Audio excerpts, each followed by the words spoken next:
बाजार का 18 साल से ज़्यादा लंबा गहरा अनुभव रखने वाले आशीष जी हमारे साथ हैं। इस वक्त एमडी हैं आप जेएम फाइनेंशियल्स के, और इसके अलावा कई दिग्गज संस्थानों में बड़े पदों पर काम करने का अनुभव है और पेशे से आप है चार्टर्ड अकाउंटेंट भी। आशीष जी, गुड मॉर्निंग, बहुत बहुत स्वागत है आपका। धन्यवाद हमें समय देने के लिए। सबसे पहले बाजार के मूड, माहौल और आउटलुक पर भी एक आपसे राय लेना चाहता हूँ।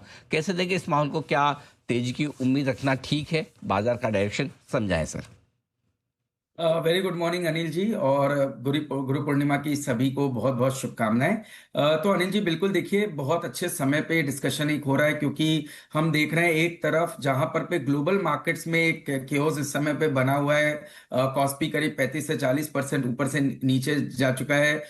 AI Bloomberg value chain index जो है वहां पर पे एक बड़ा करेक्शन देखने को नजर आ रहा है, और क्लियरली ग्लोबल इन्वेस्टर्स जो है वो इस थीम पर काफी एग्रेसिवली बेट कर रहे थे। पर क्योंकि अब सवाल आ रहा है कि जिस तरह का ये 2 सालों में ऑलमोस्ट 1.5 ट्रिलियन डॉलर का केपेक्स एआई डेटा सेंटर पे होगा, पर इसके सामने जो रिटर्न है वो कैसे आएंगे, कब आएंगे और क्या वो सफिशिएंट रहेंगे, इसको लेकर के अब बाजार में बहुत एक नर्वसनेस बन रही है, और जिसका इम्पैक्ट ग्लोबल मार्केट्स में देखने को नजर आ रहा है। ये इंडिया मार्केट के लिए क्यों अच्छा है? क्योंकि इंडिया कंप्लीटली, हम ये कहते थे कि इंडिया एक एआई ट्रेड नहीं है। कुछ छोटी मोटी कंपनीज डेफिनेटली उसका प्रॉक्सी प्ले जरूर किया जा रहा था, बट इनोवेशन के टर्म में, डेटा सेंटर के टर्म में जो कैपेबिलिटी आने है उसमें काफी समय लगता।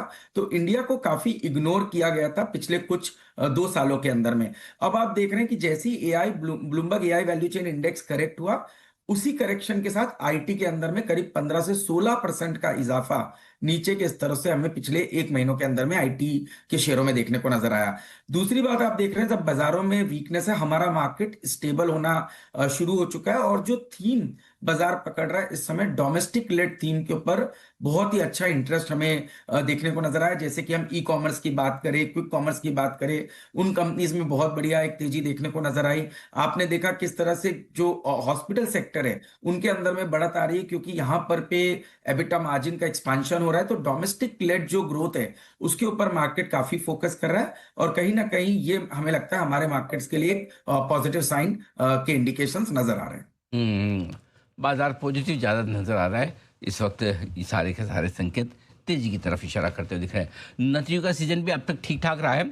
आशीष जी बताएं, कहाँ आपको रिजल्ट्स पसंद आते दिख रहे हैं? कौन से सेक्टर्स नंबर्स के बाद मजबूत नजर आ रहे हैं? जी। तो अनिल जी, थोड़ा सा बैंकिंग फाइनेंशियल में एक मिक्स्ड बैग रहा है, जहां पर पे आईसीआईसीआई बैंक ने एक बढ़त दिखाई। आपने देखा credit growth, margin, return on equity, सभी पैरामीटर्स पे आईसीआईसीआई ने अपने दूसरे जो पियर्स हैं, चाहे वो कोटक हो, एचडीएफसी बैंक हो, एक्सिस हो, इसको क्लियरली आउट परफॉर्म करते हुए दिखाया। तो हमें लगता है कि यहाँ पर पे सेलेक्टिवली प्राइवेट बैंक्स में आईसीआईसीआई बैंक, पीएसयू बैंक्स में एसबीआई, कैनरा बैंक, और छोटे मझोले बैंक में आईडीएफसी फर्स्ट बैंक ने काफी अच्छे नंबर्स दिखाए, और उसको देखते हुए हमें लगता है कि ये सेक्टर स्पेसिफिक बैंकिंग स्पेस में अच्छी स्ट्रेंथ हमें देखने को नजर आ रही है। दूसरा है एनबीएफसी का स्पेस, जहां पर पे चाहे हम श्रीराम फाइनेंस की बात करें, जिसने ऑलमोस्ट 10% का निम्स हमें दिखाया।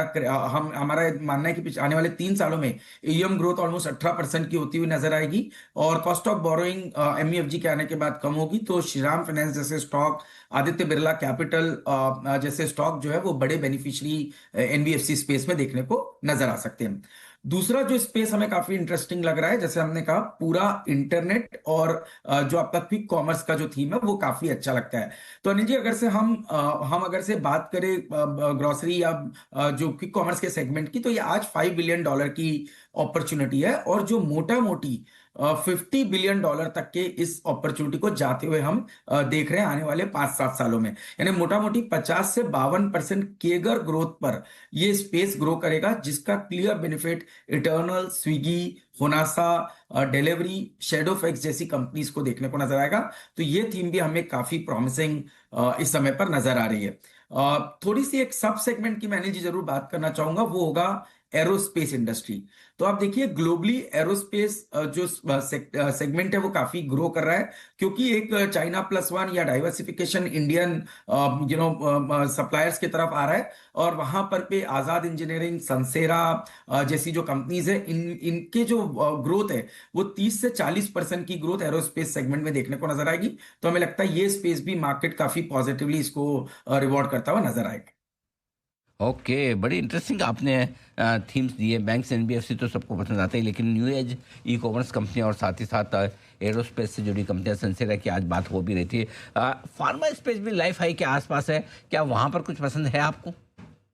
बिल्कुल अनिल जी, तो देखिए हमने जैसे कहा डोमेस्टिक फोकस थीम काफी अच्छी कर रही है। अब फार्मा में जहां पर पे आप डोमेस्टिक फॉर्मुलेशन की बात करें, वहां पर पे तो हमें बहुत अच्छी ग्रोथ देखने को नजर आ रही है, जिसके चलते आपने देखा जो हमारे अजंता फार्मा, एल्केम, इप्का जैसी कंपनीज है वो काफी अच्छी कर रही है। बट जो बड़ी ग्रोथ हमें देखने को नजर आ रही है वो है पूरे सीडीएमओ और सीआरडीएमओ स्पेस के अंदर में। क्योंकि अगर से ग्लोबली ये स्पेस 6% पे ग्रो कर रहा है, तो इंडिया के अंदर में ये ग्रोथ आपको 15% के आसपास आती हुई नजर आएगी। अगर से आप देखें कि इंडिया का जो पेनिट्रेशन है सीडीएमओ मार्केट के अंदर में, वो मात्र 3 से 4% का है। और जबकि चाइना प्लस वन और बायो सिक्योर एक्ट के आने के बाद हमें लगता है कि इंडियन सीडीएमओ और सीआरडीएमओ कंपनीज के अंदर में बहुत अच्छी ग्रोथ देखने को नजर आएगी।